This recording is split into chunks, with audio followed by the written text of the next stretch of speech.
and welcome to At the Movies. I'm Anupama Chopra and we have an exciting show lined up for you.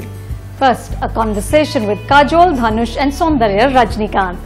What are they doing together, you ask? Making a film, of course. It's called VIP 2 and it marks Kajol's return to Tamil cinema after 20 years. After the interview, I'll give you my take on Akshay Kumar's new film, Toilet Ek Prem Katha and Atomic Blonde. Kajol told me that the last time she did a Tamil film, Minsara Kanavu, which was called Sapne in Hindi, she had to work so hard at learning the dialogue that she decided she wouldn't do it again. But Dhanush and director Soundarya convinced her to take on VIP 2, the sequel to the blockbuster VIP. Here's our chat. என் பேரு ரகுவரன். நான் மறுபடியும் ஒரு வேலை இல்ல பட்டது. இப்போ எதுக்கு என் வண்டியை ஓவர்டேக் பண்றீங்க? அவமானப்படுத்துறீங்களா என் வண்டியை? போங்க போங்க.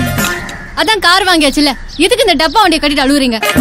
ஒழுங்கா டை கூட கட்ட தெரியல.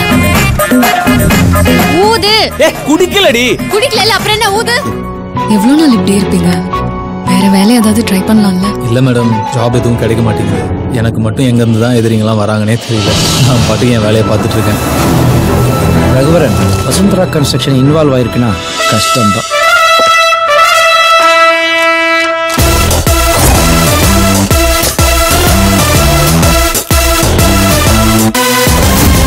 ஒரு லெவலுக்கு நீ எனக்கு அட்வைஸ் பண்ணியிருக்க கூடாது ரகுவரன். கார்ப்பரேட் வேர்ல்டுங்கிறது வேற. It's a political game. உங்க சொந்த கம்பெனியில நீங்க பாஸ்ங்கிறத விட என் கம்பெனியில நீங்க எம்ப்ளாயிங்கிறதே உங்களுக்கு பெரிய ஸ்டேட்டஸ். மேடம், நான் சிங்கத்துக்கு வாலா இருக்கிறத விட பூனைக்கு தலையாவே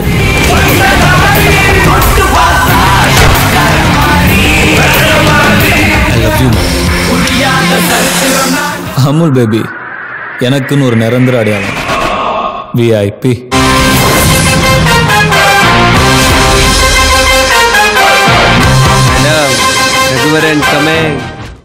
It's a pleasure to sit down with the three of you. I have to begin first of all by complimenting you on your incredible multitasking abilities. I mean, you're an actor, director, producer, writer, lyricist. Singer. Singer as well. Yes. Yeah, of course. How could I forget that? Most upset he was when I told him that, oh, I don't remember you've sung a song. And he's like, ma'am, Kolari. I said, oh yeah, I forgot about that. Sorry. The only equivalent we would have is Farhan, I'm guessing, is the closest, right? With all these things. But you've also written VIP 2. When you're writing for yourself, do you ever get tempted to give yourself the best lines and the best scenes? I mean, you're going to say this stuff on screen. Like, how do you do it? No, ma'am, I definitely don't do that. I try to write what's necessary for the film and that particular scene that I'm writing, and I definitely don't keep myself in mind. I just keep the character, but Such humble people we have here. But I know my strength as an actor, so definitely. So you play up. Yes, sometimes I write according to my strengths. That I do, but definitely I don't write stuff that I have to give myself the best of lines. I don't do that. What he has to say, Raghuvaran has to say in that particular scene, I write only that. I just want to say that I'm better dressed in the film though. Of course you are. Of course you are. All she gave me was shabby clothes. No. It was suited up to fit the writer gave you shabby clothes, not you. That's true. That's right. Not her. You hobbled yourself. Yeah, Yes. basically, yeah. But I was watching the Tamil promos of the film, and in one of them, Vasundhara, your character is singing, and the subtitling meaning that there's a song. Oh, the promo song. The promo song. And the subtitle says, "I'm a lioness in frenzy. Don't provoke me heedlessly." And I was like, wow. I said, it was amazing. So how do you prep to play a lioness? Did my expression match? I'm not sure. No, listen, you did look pretty lioness to me. So, but how Lioness part I know. I don't know about the frenzy and the heedlessly part of it. But how do you prep to play a lioness in a language you don't actually understand? With great difficulty, one day at a time, one line at a time, and I have to say both Soundarya and Dhanush really worked very, very hard on me, around me, with me, to make it look and feel as seamless as possible. Took me about a couple of days to actually get into the rhythm of the language. Took me that long to understand where the pauses and the stops and the commas were. And so by the third day, I think we were much more at ease. It didn't require as many rehearsals and as many retakes. But yeah, it never took that many rehearsals. They're being kind. She's being very You're being humble. She's being very humble about it. I'm not being humble, I'm being realistic. It's Trust her me, version if I of had being me humble. on the set, I would also have been like, what am I doing here? So what was it like? Were you literally just sitting down with her and Reassuring me, because I was panicked and I was like, okay, it's time to call somebody else on the sets now to do this film. So they were like, ma'am, it'll take 2-3 days to get another actress. Why don't you start till then? just begin? We'll get there. Yeah, we'll get there eventually. The first 2 days she took 3-4 takes. From the third day or fourth day she took 2 takes maximum. I don't think that's too much. At rehearsal also we didn't do much of rehearsal because both of us are spontaneous actors and we don't believe in rehearsing, and then it gets monotonous after a point of time. So we try not to do that as much as possible. And ma'am never actually needed a rehearsal. No, I think once she got the dialogue on what she had to say, I think, and her lip syncing, if you see the Tamil version, which I would love for you to see the Tamil version, her lip syncing is perfect. And she got the words. I mean, she took the effort. That's why she's being humble when she says she didn't get the lines and we had to work hard with her and all that. Nothing like that. I think once she understood what had to be said and what the emotion was, she just got it perfectly right. So what's the process? You learn the lines by heart, right? Of course. No. That was the whole point. That was the reason why I haven't done a bloody Tamil film. Sorry, I haven't done a Tamil film for, I should not be saying that, Tamil film for 20 years. But honestly, that's what I did in my first film. That's what I did in Minsara Kanava. And at that point of time, because of the fact that I had to sit every day and study these papers, that I had to sit, and the assistant director would sit opposite me every night from 8 o'clock to 10 o'clock sitting with me. She's actually a very good friend of mine by now because we spent so much time together. So it was, that kind of traumatized me. I was like, I don't want to work that hard on any film ever again. But like I said, we were. So you understand the context and I the understand gist the context. I understand the gist of what I'm saying and the major key 3 English words. Yeah. So I'm like, as long as I get those 3 key English words and I kind of get the lip sync, I'm fine with that. Yeah. That's the way to do it. Yeah, that's the way to do it. Okay, the other thing the characters do a lot, at least in the promos they do a lot, is the sort of slow motion walk. Okay, I told her that. How much I told her that. I was like, my entire role is only stretched out in the film only because of the fact that you're constantly shooting this in 96 frames, 96 frames, 96 frames. No, but Soundarya, how do you direct actors to have that sort of swagger? How do you achieve that? I'd asked Vin Diesel this and he had said you either have it or you don't. Is that true? Can you construct it? I completely agree with that. I think both of them, they don't have to try or they don't have to put on anything and take that extra effort. They're just so naturally stylish and so confident on screen that I didn't have to try at all. Madam was Vasundhara from the day she said yes to the project till now also she's still Vasundhara for me. They're believing that it's a character, by the way. That's right. It's me, actually. They'll figure it out later. Figure that out. You have. You've got it. But as you guys were making this film and creating Vasundhara, were there any concerns at any point that you might be reinforcing cliches of a very ambitious, ruthless businesswoman who finally gets put in her place by a man? It's definitely not the case with this film. Yes. It's not that. No. That is the highlight of this film. That is the difference between. I agree with you that it's a formula that we have followed in this film, but what you just said is not the case with this film. That is the highlight of this film.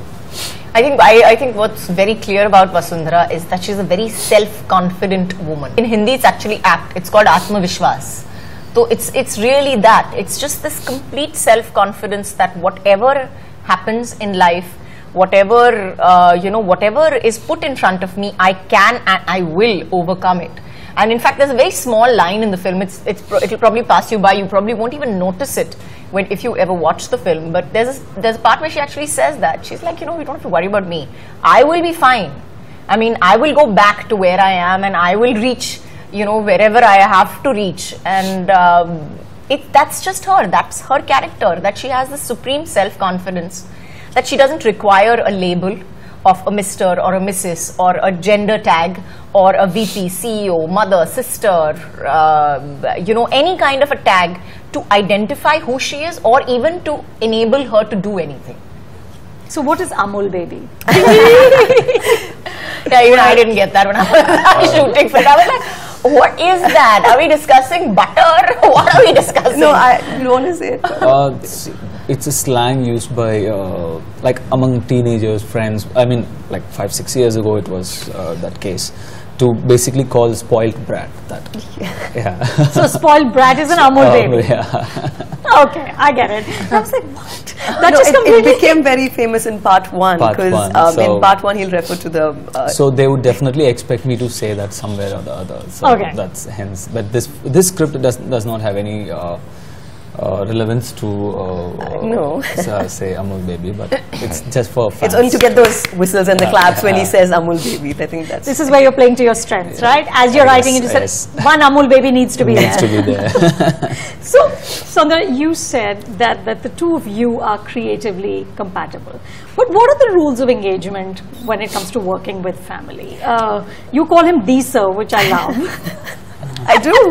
I'm very glad it's spreading. He's such a senior actor, we have to give him that much of respect. Ma'am, he is, for me, right, ma'am, for me, he's 34 films old and I'm 2 films old. So I think when we go to the flow, How many films have you done? Deezer.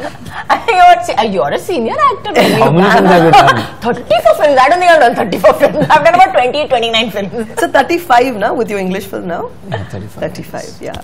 No, I think. So it has to be Deezer. It has to be Deezer. Good God. No, working with family has its pluses and minuses, and we are very creatively compatible. We're best friends. But I think when we decided to work together, where I'm the director and he's the writer, I think we agreed to disagree from the first day. So we said, you have your opinion, I'll have mine. End of the day, what matters is what is needed for the product, what's needed for the film.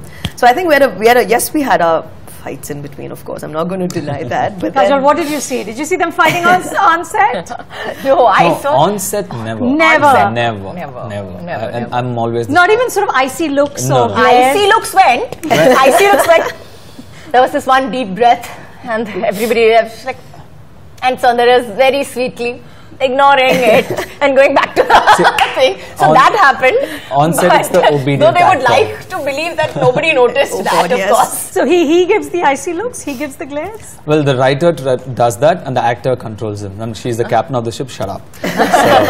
Kajol, this is a special year for you, 25 years. Yeah, 25 years. Yeah. 25 years. I saw this interview you did where you talked about what it was like when you first started working. And you said that we would know each other's families and children and wives. And you said now it's more about yourself as a brand. Yeah. And when you work with people, you're always thinking about, but does it impact on my brand equity? What is it like? How hard has it been for you to adjust to how the film industry has evolved? It was very hard at first. It was completely alien. I didn't understand it for a number of years. I resented it for a while. But I also was practical enough to realize that I had to work with it. And I had to work within those parameters and work around those particular things that were causing me that irritation or whatever. So I kind of it took me a while to get used to it. Also, it took me a while to figure it out that, I was like, but it's not okay. And it's not okay, but that's just being professional, and everybody has to do it in a certain way for the sake of professionality or whatever. So I think, it took me a while to get used to it, yeah. Do you think of yourself as a brand? I do, definitely. I definitely think of myself as a brand. I don't think that I can not think of myself as a brand, especially when somebody or the other is reminding me every 2 seconds about it on some social media or something like that. And honestly, I guess it's like it's almost like a work in progress. It will continue to hopefully grow better, and in a very weird way, it kind of extends your longevity as well. Because once you build that brand up, you can use it for a lot more things and in a lot more ways than you would just by being a heroine who did a particular amount of films.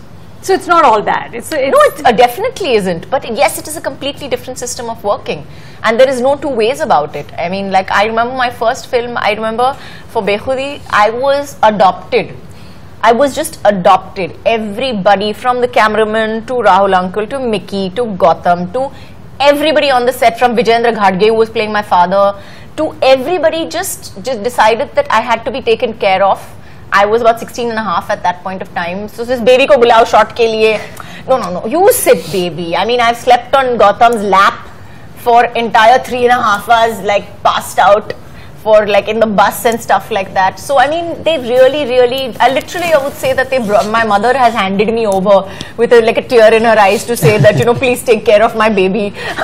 So it was probably worse than boarding school, and it was like that was what I was treated like. That was what I was treated like, and that's the kind of family feel that I felt in most of my earlier films. So, Is it like that still in Chennai, or is Chennai also in corporate the brand mode? in corporate mode? Yeah.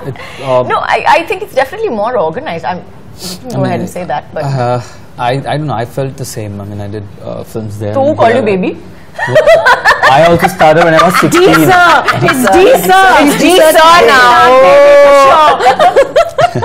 But you don't, there's not much difference in your experience. I don't think so. Like she said, it's become brand now. Everything is brand. Even in Chennai? Yes. And it's very professional. I mean, like, it's very professional. You keep to, you know, yourself. You have more of barriers, you have more walls, you have more people. And the entourage is massive now. Between you, around you, and you're constantly on guard because, you know, something or the other might go out onto a social media site which you don't necessarily, you may not have necessarily wanted to get out. So you're constantly worried about that. So there is that. I mean, I'm not constantly worried about that, but yeah, part of it. Don't go anywhere. My chat with Kajol, Dhanush and Soundarya continues.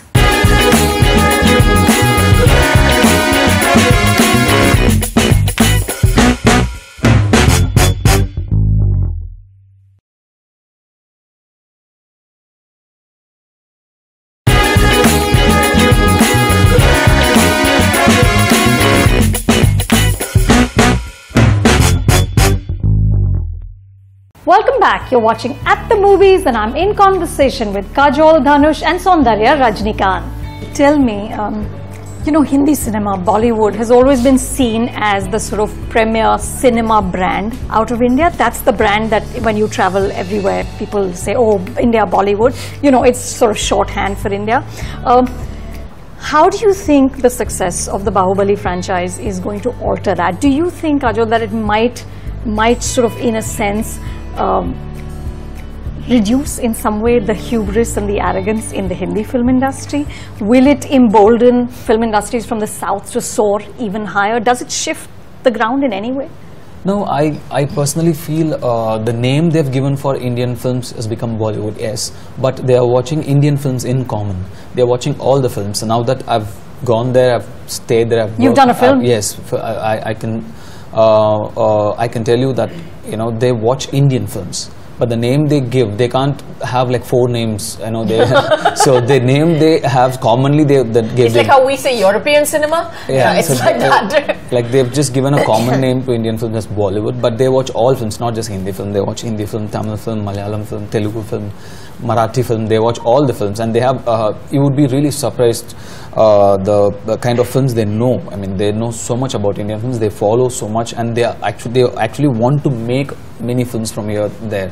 So, but they're just giving a name, that's Bollywood, and it's fine as long as they're watching Indian films. I'm absolutely fine whatever they name they give. And yes, Bahubali, Dangal, or very even Robo for that matter, very big examples for boundaries disappearing, and Indian films has potential to collect in thousands of crores and to reach much wider audience worldwide. I think probably we've underestimated ourselves now that we know what we are truly capable of, or what Indian films are capable of, what Indian technicians, actors are capable of. It's really nice that there are big examples like Dangal and Bahubali, and they have set up a path. They've given us a very great lesson how to stage a film, how to how to package.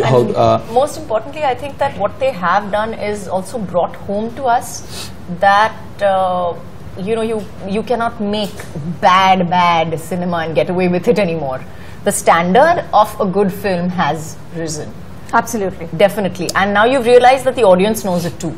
I mean, it's brought home to you in a very big way whatsoever. Which is a wonderful thing. Yes. For us viewers. Yes. More to watch. Thank you. Thank you so much. Thank you so much.